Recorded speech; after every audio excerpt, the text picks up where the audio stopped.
In the 1950s, the small town of Vadnagar, Gujarat, offered very little in the way of comfort. For a young boy named Narendra, the reality of daily life was defined by strict limits and persistent scarcity. While most of the town slept, his mornings began before dawn. He worked alongside his father at the local railway station, carrying a kettle and pouring tea for passengers through bitter winters and scorching summers. The physical exhaustion of a day at the station left little room for anything else.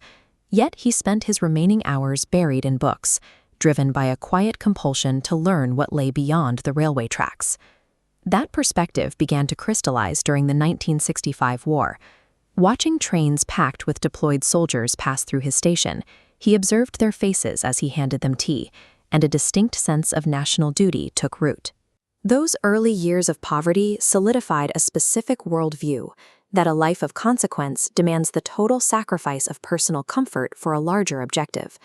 As he grew older, the expectations of a traditional family life clashed with the questions forming in his mind. He felt pulled toward a life of public service, though the exact path was entirely unclear. Resolving that conflict required a definitive break.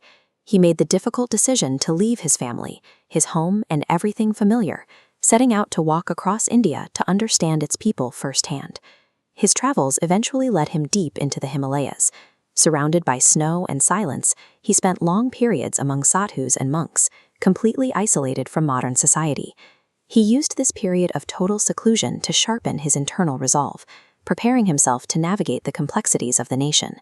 Returning to public life, he channeled that discipline directly into the Rashtriya Swayamsevak Sangh. The organization offered a rigorous, highly structured environment built entirely around national service. For years, his reality was a blur of constant motion. He traveled from village to village, organizing grassroots meetings, listening to local grievances, and dedicating every waking hour to building the organization from the ground up. In 2001, his organizing days abruptly ended. Gujarat was reeling from a devastating earthquake and compounding administrative crises, and he was chosen to step in as chief minister, his first time holding public office.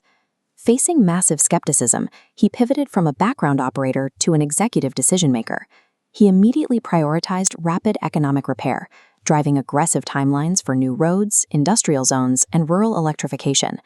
The resulting economic turnaround proved his capability extended beyond grassroots mobilization.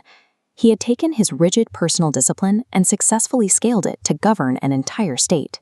By the time the 2014 general elections approached, the national landscape was shifting.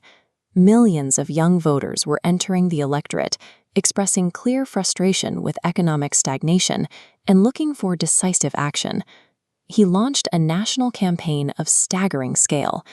As he traveled the country, his rallies drew massive, energized crowds, creating an undeniable momentum that swept across nearly every state.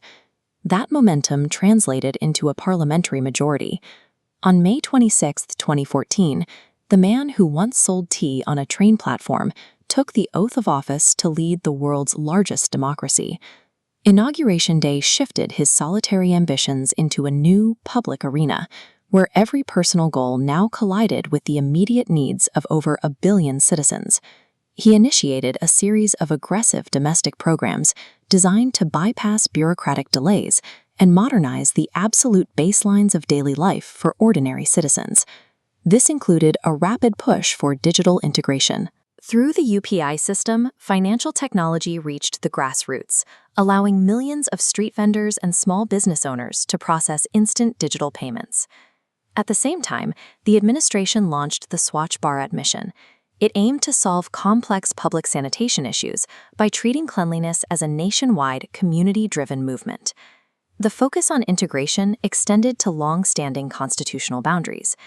In 2019, the government executed the highly debated decision to abrogate Article 370, stripping Jammu and Kashmir of its special status to fully align it with the rest of the republic.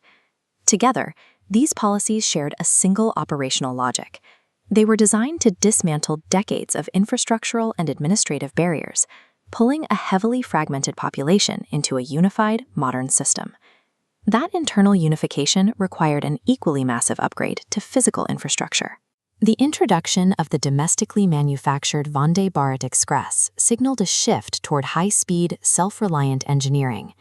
India's technical ambitions soon extended beyond its borders.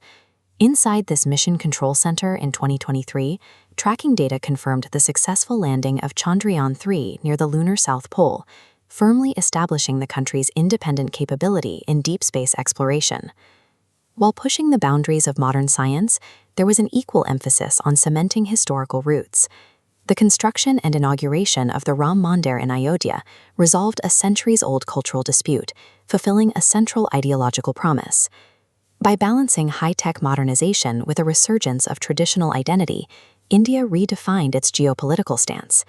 This confidence was on full display as the nation hosted the G20 summit, directing the dialogue among the world's largest economies. The country had evolved from a developing state seeking a seat at the table to an economic heavyweight actively shaping the international agenda. Beyond the high-level metrics of governance lies the singular ideology that drove the transition: nation first. It is a philosophy forged long before parliamentary majorities or global recognition.